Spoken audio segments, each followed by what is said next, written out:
what do you see down the horizon? It's like, I don't know, you give the time frame that you're very, very hopeful for. Hmm. Um, well, I think that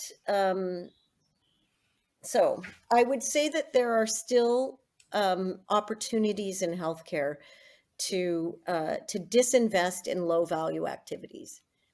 And I think that we have not been good at that, as I mentioned before, because those are noisy things. But I think as the system gets into more crisis, that is going to become absolutely necessary. And that's not a bad thing. Um, you know, we need to do that in a very sensitive way.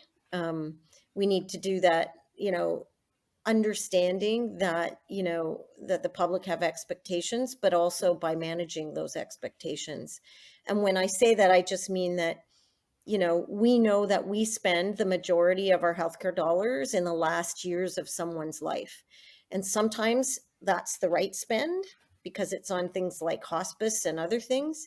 Sometimes it's the wrong spend in that we are actually hurting people by keeping them alive when we should be facilitating.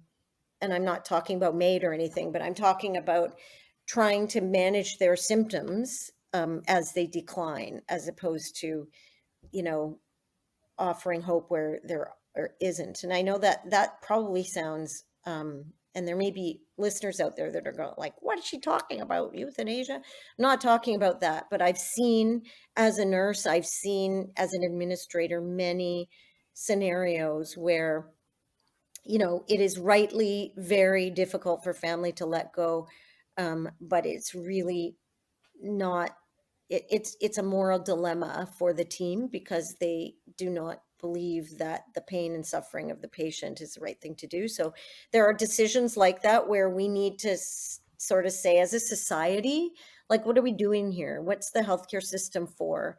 And where what is the top priority that we can't let go of? Like, we need to have an emergency room. Like, if you get into a car accident and you chop your leg off, like, you need to be treated. And so we can't spend our money in a place where we can't be able to do that. So, and we can't do everything. The population's growing and aging. We will not be able to keep doing the same things that we're doing. If we insert technology, we might be able to really, really do some incredible things and make strides where we couldn't before. For example, an early diagnosis, which then allows us, so if we could treat cancers, if we could detect them even sooner, think about how much money you save in the treatment protocols, and how much quality of life you gain. Like, it's a win-win.